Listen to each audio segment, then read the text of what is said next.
Welcome back to the Tiberium Hangar. This is Mike, and I'm coming at you with the weekly news and review for May 9th. May the 9th be with you. Well, May the 4th was with us this past week. We have some updates on some Star Wars stuff. We've got updates on some Transformers, like always. Lots of great news for Transformers. We also have something called a PowerCon with exclusives. But all these collectibles we're buying seem to hold value way better than Dogecoin did during Saturday Night Live. We're going to talk about all this good stuff coming up.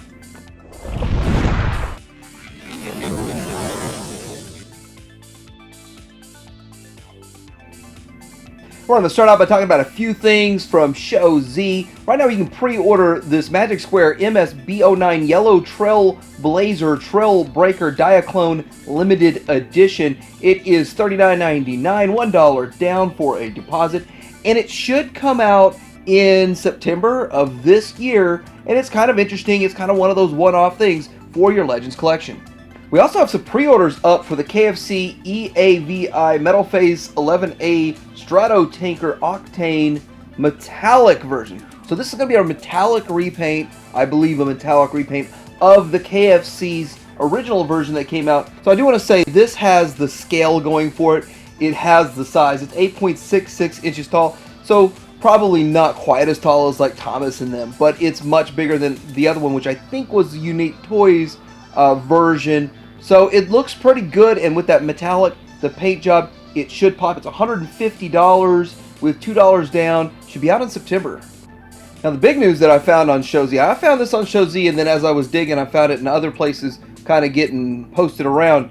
So X-Transbots put up for pre-order their MX-34 Vanguard Hotspot, and it's $2 down, but there's not a full price known yet. And so with that, the pre-orders sold out while I was putting my news together. Now I'm sure more pre-orders will come up at Show Z, but this thing is the next step. They're going to give us the leader bot next, I believe. It says it's going to be out in September, and it's going to have die-cast and plastic, and all you can really see here is the back of it.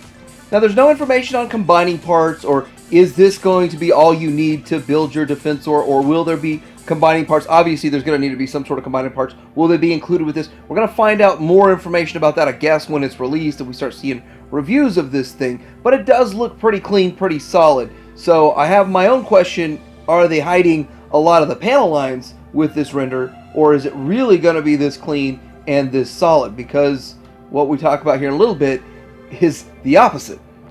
But here it is in the alt mode, and it does look pretty clean. It looks good in the alt mode. Look at all that real world detail that they added to the side, to the front, just all over this thing. So it looks like they put quite a bit of work into it. So they're going to expect quite a hefty price out of it, I bet, at the end of the day with this thing. But what I want you to look at is look to Fuzz, the little police car next to it, and look how clean that thing looks. That Fuzz looks really clean in that render, doesn't it? Sadly, we've gotten a review this past week of Fuzz, and it's quite a challenging, intricate transformation, and I don't feel like it should have been that intricate. Now, I'm still excited about this Defensor, but after watching the transformation, seeing how all the pictures of transformations end up looking like this, I don't know. Like, this is actually something you're going to see on your bot, and so I'm still kind of confused. Why did they overcomplicate this thing? I was concerned about that at the get-go, and here we are seeing this one's overcomplicated. So how overcomplicated will the hotspot be? Hotshot? Now I think all of the overcomplicated, over-engineering in Fuzz was so that this figure could look good in bot mode, and it does look really good in bot mode. It has a wild amount of articulation also, but I think most people are going to use this in combined mode. So really having a more solid alt mode for this case would have been a preference for me personally. But maybe when I get mine in hand and I fiddle with it enough, I can get mine fully solid. I don't know. Only time will tell. So this past week we started seeing a lot of pictures popping up of people getting their Acid Storm, and it looks good. It's a nice looking Acid Storm, and I'm not going to lie, it looks better than the Takara version. worth an upgrade for if it was like 130 or 140, but now people are charging 220 at some places, so it's kind of crazy that the price is shot through the roof on that thing at retail pricing. Who knows what the secondary market's going to go for, but just so you know, it's out there. Let's focus on the positive here. Make Toys put out another Seeker. Maybe they're going to get through their cone heads and then reissue their other ones, the Thundercracker, the Skywarp, and the likes of those, along with the last two cone heads. Hopefully they get all that out, and this is just a sign that they're moving in that direction. So Dreamstar Toys did show more pictures, and I don't know exactly how I feel. Like, they just keep showing pictures over and over and over. But I feel good about the fact they're doing this because they're showing more steps. It's going further along in the process, so it should be coming relatively soon, we should all hope. And here is a more full body shot of a painted test shot or prototype, and it looks way different than it did in the last shots they showed us because of the paint.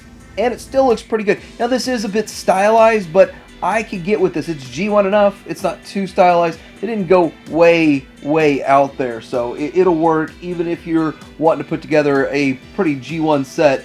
And the alt mode is pretty clean. It looks pretty good. It kind of breaks up a little bit on the bottom of it, but the top looks really good, and so I could get with this as an alt mode. Let's have Dreamstar Toys keep them coming. So Yolo Park is showing off some images of a Bumblebee Optimus Prime that is a model, a buildable model kit, and they're calling it Plamo. The thing about this is that Yolo Park is making like the $1,200 version that has all the moving gears and pistons and just shows a lot of crazy mechanisms in there. It's going to be massive and huge, and there's not a whole lot of information on this other than just a whole bunch of pictures, like a huge spread of pictures for it. But the thing about this is, I hear this takes a long time to put together, and the thinking it's going to be 30 centimeters tall, but so it's not going to be, I don't think it's going to be as big as their other one, and it's not going to have near the level of detail, but it does look like it has a lot of detail, has a lot going on for it. Not sure about the price yet, but you will have to put this together. So once you've gone through all of the assembly on this thing, I think it's going to have a lot of articulation to it too. So a lot there, a lot going on with this. This might be a cheaper, better alternative than going with the $1,200 one, of course. But the $1,200 one will be finished, I believe, when you get it. And this one is still going to even need to be painted. So Magic Square is showing off more pictures of their next masterpiece, Optimus Prime, with the clear chest, and I'm thinking there's going to be more to it than just a clear chest. I think they're making quite a few revisions. Just looking at this overall, the plastic looks like it's been painted. It doesn't look like bare bone plastic, especially the blues down below. It could just be the lighting, it could be the picture, the photography, but I think it looks a little bit better than the one I've got on my shelf right now. And I'm looking forward to seeing if they can start making these more premium in the Masterpiece and bring a few more characters to the Masterpiece. Maybe one a year would be great. But they're showing the classic pelvic thrust going on right here. I guess it's an interesting display for them to show, but it's coming soon and they're working on it, and they seem to be pretty proud of it. So speaking of Magic Square, they've got two more members of their Minosaur team coming soon, and like I said, I put like a 3-month time frame on start to finish on this set. It may be even faster than that. I am absolutely shocked how fast they're getting this set out. It's awesome. Here is the combined picture, and let me put this in perspective. Fans Toys hasn't shown us a combined picture of their Minosaur in real world. It's just renders of uncolored, unpainted renders. This is a test shot going into production for finishing up their figure in Magic Square. And yeah, I understand the engineering is a little dumbed down for Legends, but it looks good. How good does it look? It looks this good. This is the finished product, more or less, and what you're going to be getting if you've ordered this thing. Now, it is expensive. It is actually, the price of this makes it feel like you're buying a Masterpiece combiner and not a 9-inch combiner, but It still looks great. Could they translate this into the Masterpiece? And could they do it and keep it like $400 as a box set? Maybe. And here's the rest of the team in alt mode. So if you decide that you just want to display them in alt mode and that's how you want to do your Legends collection, which a lot of people may choose that, then here you go. It looks pretty good. Now, many of you that collect Legends might not know that Toy World made Whiskey Jack, which is a wheeljack that looks good. It looks clean. This is the version that I have. Now, I heard of and I saw cel shaded, and it like came and went, and now I'm realizing how good that cel shading really was. I just want to point out that the cel shading on the Toy World Whiskey Jack, and it is Legend scale, it looks like this is a drawing. This literally looks like a drawing, and it's looking at this, you'd say that's just a picture. That's not the real thing. But here it's a literal in-hand image, and it looks the same. That thing is painted so well. If you could track one of these down, you might want to put this in your collection. Or is this too tune for your collection? And here's the alt mode, and it just really does feel like you're just watching a cartoon just drive by. Like Cool World. Is it Cool World, is that the cartoons come to life? Cartoon came to life with this figure. So we got some pictures provided by Crim Zeke Reviews of the new Leader Class Dinobot Slag, and he looks really good. I'm taking into account this is mainline. You're going to buy it off the shelf at Walmart. It's not $200 from a third-party distributor. So you got to take all that into account when you're looking at this picture and you're looking at these pictures. So slamming them, I mean, you could slam the mainline stuff for little things here and there. But for where they are now, from where they used to be, this looks really good. Here's the back shot of it, and I really like it when reviewers kind of get their hands on it, and we get to see pictures that aren't 100% doctored. But then again, we never really got official pictures that were that great in the first place, but it looks really good. We also get to see the alt mode, which I think it does shine more in alt mode than anything.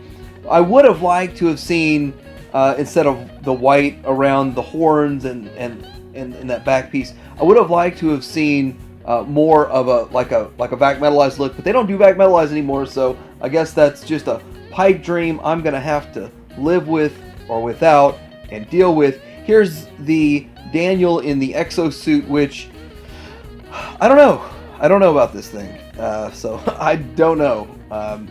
It's interesting, but again, I don't know. I've got the Masterpiece one, which isn't great. I was hoping this would at least be a good action figure, and that was my goal with that. Could this be a good action figure? Doesn't look like it, but they just kind of dropped the ball on that thing, I guess. But anyway, here we are with it as a group. And as a team, this looks great. And this is really what I'd like to see as Dinobots. I mean, I am excited. I am ecstatic about this. And I'm probably going to go in on 2 of each of these now that I know that they're going to do them all. Wait, did I slip? Oh, shoot. That's for another video. So I did have a reveal video this past week, and I'm going to have another one coming up. But we're treading into serious rumor territory. And when you're in rumor territory, and you're talking about rumors based off rumors, I really forgot that they were rumored we were going to get a new Wreck-Gar in the Voyager scale, and then now we're going to get it based off of that. I think all these rumors are more or less true. They make sense. It really makes sense. It makes Hasbro dollars. Why won't they do it? I think they will. So I'm going to have to make another video adding on all these additional leaks and rumors and put together. So that's coming up. But I need a little bit more time with that. But I did kind of screw this one up in my last video. We are getting a Wreck-Gar, and we're getting a junkyard figure in the Voyager scale. Okay, so we are getting pictures of, it's called the Transformers Generations Movie Accurate Wave 2 of the Red Line. And it's 6 figures per case. And it's going to have a G1 Soundwave, a Cheetor. It's going to have 2 Starscreams and 2 Bumblebees. So this is coming. Well, I got the case breakdown. We've got a couple extra pictures of it. So I figured we might as well take a look. So here's the back of the packaging. And when we saw all these reveals and pictures, a lot of people had issues with not only the style of Starscream, but the what the lack of finish on Bumblebee when Bumblebee doesn't transform. It almost is like we want to make the inside of the feet and the arms look like he transforms. So it's kind of some interesting stuff that they omitted or maybe added in on purpose. Who knows? But those are some of the things that people complained about. Maybe not complain. Maybe it's just some observations, and really those kind of observations are good to point out early on, before you buy it. It's nice to see those things or hear about those things before you buy one of these, but overall, I think the line is okay. I don't think it's great, and I would have liked them to have scaled with the Chug. I don't think we need an 11th Transformer shelf, because you could literally have 11 different Transformer shelves going on in your display. I would have liked them to integrate so you could pick and choose, but that they don't want that. They want you to buy all of them, or none of them, I guess, and a lot of people have chose to buy none of these. I'm still waiting for Walmart to have them on clearance, by the way. So this is something that stopped me dead in my tracks. I was actually looking up some stuff for the Friday video when I found out that this is going on. This is a premium finish collection from Takara. So they're basically reissuing old molds, and this is a Siege mold of Optimus Prime, and they're reissuing it with a premium finish. Now, I thought that the cel-shaded Walmart one was the premium finish, but this thing is going to have a little bit more to it. Now, it is going to be more cartoon accurate. Siege Voyager Optimus Prime featuring green windows with some battle damage and more details, and it's going to come with a closed box, so you won't get to see the figure prior to buying it. So that's a couple of negatives to it, and I'm not sure about that whole closed box situation. I would like to see this before I buy it, especially if you're paying for the premium paint. But it looks cool, and it's kind of opens the possibilities of re-releases of early Siege and then Earthrise figures to have a premium paint job. I don't know if it's going to carry a premium price or not, but we're also seeing that we're going to be getting this Bumblebee Studio Series Bumblebee with a premium paint job. But from looking at the pictures, I don't exactly see where the premium is. I don't see like an extra shine or sheen to it, so still be interesting to see once this stuff starts coming out.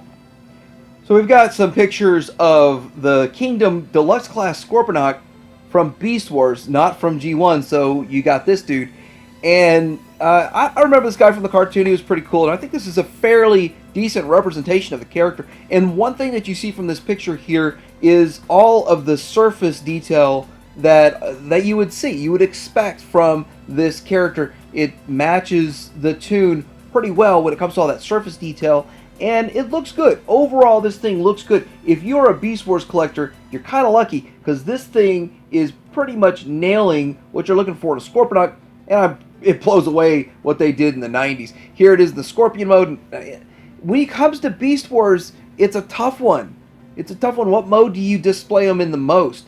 And I gotta say, my very, very small Beast Wars display is a combination of the two, and it's based on the character. So, I'm kind of curious how other people display him, and how would you display this guy? He looks really good. And a quick shout out to Prime vs. Prime for excellent pictures and an excellent video. Here is a group shot, so you can kind of see the scaling. He's a little shorter, but much stockier. Probably has more plastic in him than a couple of the other figures, just because he's so wide, so stocky. And he's got some big hands. So, sort of in the Beast Wars realm, but this really isn't Beast Wars, but it's getting lumped into it. It's actually a Kingdom item, the Fossilizer Wingfinger, and he is kind of cool. Really a thin dude. It looks like he's got a sword sheath on his back there, but this is a pretty interesting one of the fossilizers that are out there. I kind of like it. I kind of like the look of it. Almost looks like a little ninja there, right? And then here he is stacking up to the other fossilizers that are out and about. So, maybe these are a lot more popular than I thought they would be. And, it's something new. People crave stuff that's new, and it's a whole new idea of how to go about it. So, yeah, it's kind of interesting. Here he is in his bird mode, and that's a pretty cool looking bird mode right there. Good job, ton. If I could get one of these things first, like these guys have been getting, I would drop everything and do a review that day. Okay, before we get into the Star Wars May the 1st extravaganza, we've got a couple of things to talk about. First off, this Major Blood Robot Kingdom had them in stock, and they're sold out. Sold with two other figures for like $130. So the price is quickly dropping from $22,000 now down to $130 for this and two other figures. So that's a pretty good price for, I believe, for this and two other figures for now, till you see them in your Targets for 20 bucks. Now, I'm still curious if they're going to hold the 20 or they're going to go $24.99 like we're going to see here with this Black Series reveals that are coming up. But the other thing is that they should be coming out around the 15th to the 22nd. You should expect to see these in your Target. So if you're after this, start hunting then. Maybe start hunting tomorrow. So as if collecting Origins didn't all of a sudden start getting challenging, it was pretty easy last year to get Wave 1 and He-Man and Skeletor and Battle Cat and then the Chariot and all that.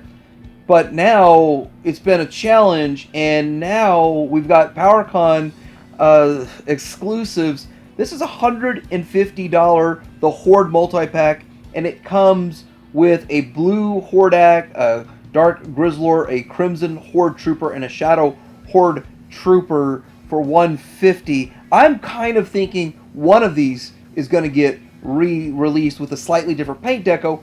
If not, all of these, well, we've already got a Horde Trooper, but all of these will end up eventually getting reissued, but having a different paint deco. So if you want this paint deco, you got to get this set.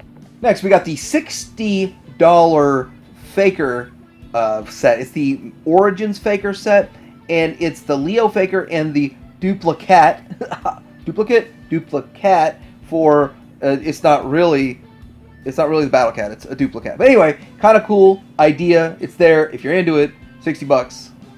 And the last one is the PowerCon 2021 Secrets of Grayskull accessory pack. Now, my understanding about this one is this was something that they were working on. Mattel was working on this to be part of their classic line, but they never did it.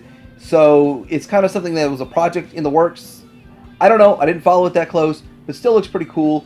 And you get with this a Castle's humanoid robot, a 3D dungeon grate that includes a tentacle and a spirit of Castle Grayskull. These accessories are a must-have for your Grayskull display for only $30. It's a nice little set. So where are we going to get all these? Either you go to PowerCon yourself and get them, or you have a buddy pick them up, or you hope BBTS gets them in. So getting into some Star Wars, May the 4th be with you. My family and I, we watched The Bad Batch. I think it's a pretty good show so far. It's kind of picking up where the Clone Wars animated series left off is the way I feel about this whole thing. Some people could say it's a spin-off of that, but it's interesting. I've kind of enjoyed it. I'm not going to spoil anything about it. It's kind of fun. The figures are starting to show up in the stores, starting to show up online, so that's kind of fun. That's kind of exciting. Nice little group, nice little team. Hopefully the story develops. It's not a bad story to start, so I'd like to see what else develops with it. But with this, a whole lot of things is going to be very clone-oriented when it comes to releases coming up, so just expect that. So first of all, we have the Vice Admiral Rampart, which is from the Bad Batch series. And this is going to be, I believe this is going to be an exclusive to Walmart. So, kind of a challenge to get exclusive stuff. Walmart exclusives, they hit hard all at once and then they kind of go away is kind of how it feels. But I think it'll be pretty easy to get, especially since it's going to be $24.99. And that's the new pricing, I'm guessing, for the Star Wars Black Series figures. And for someone like me that's already got a foot out, what do you guys think? Are you still in at $24.99? Like every 4 figures you lose a figure? So next up we have the Star Wars Black Series Imperial Clone Shock Trooper from the Bad Batch. And the thing is, I think this comes with like an extra shoulder piece to it. But I just saw a Shock Trooper at GameStop the other day for Black Series and passed on it because it was $24.99. But here it is, $24.99 for this guy. But it's sold out. All pre-orders are sold out on Walmart.com. Yet another Walmart exclusive. So we got a GameStop exclusive for the gaming greats, the Fallen Order, Jedi Fallen Order Flame Trooper. And it looks basically like a Snow Trooper, but he's going to be a Flame Trooper. So let's give a Snow Trooper kind of a different face mask and a flame. I haven't played Fallen Order all the way through, so I'm not really vested in this. But it's kind of cool. I mean, this is something that you'd probably have 2 or 3 or 4 of, right? So the other GameStop exclusive is the Fallen Order Knight Brother Warrior. And the thing about this is a Black Series figure for the Gaming Greats line. It is $26.99 through GameStop to pre-order it. So obviously with the high price, pre-orders are still up. But it's basically a repainted Darth Maul, and kind of just like the other Darth Maul they're putting out that goes, well, this is recently, there was another exclusive of Darth Maul, but this is just kind of a repaint of that one. It looks pretty good, it looks pretty cool, it looks very wicked, but again, so is the price is wicked. So for the Vintage Collection, we're getting the Death Star droid, Luke Skywalker and Endor, and the Tusken Raider, and we're getting all of this as Walmart exclusives. So that usually means you could find them pretty easy, and I don't think this is going to be that highly sought after. Good that we're getting a Death Star droid. Good that we're getting a Tusken Raider. The problem with the Luke Skywalker is they still aren't coughing up the 12 cents for a coin, and it's on the wrong card bag. So a lot of this stuff is, I could see them reissuing this Endor Luke down the road with proper packaging. I mean, if they're really touting the 50th Lucasfilm, they could have done it right. They chose not to, but they haven't done it in the past other than with the yak face that went with the cell bard, so why would I expect it now? These are not bad choices. They're just not really that exciting. So we're also going to be getting an ARC Trooper Echo on the Vintage Collection and an Off-World Jawa on a Mandalorian card. So we got a Clone Wars card, Mandalorian card, and they look good for what they are. They are fine. And I think these are going to be general release. I wonder what else is going to pack with it. That's kind of curious. Or is it just going to come with a whole bunch of these? Curiouser and curiouser. I didn't catch that point, but still interesting that we're keeping the Vintage Collection alive. It's got some sort of a pulse. And lastly, we got a role-play helmet for the Mandalorian. It's the Death Watch Black Series helmet, which is pretty much just a recolor of the other helmets they've done in the past, the Boba Fett helmet. And that's cool. If you collect all the different color Boba Fett helmets and Jango Fett helmets and all that stuff, you'll be right in there with this. I don't know if I'm in on this one so much, but I know a lot of people that are excited for it. So $120, Black Series helmets. We start seeing them showing up later this year. So what do you think about this week's weekly news in review? What are you excited about, and what did you turn your back on? What else is going on out there in the world? Like and subscribe, and Tiberium Hanger out.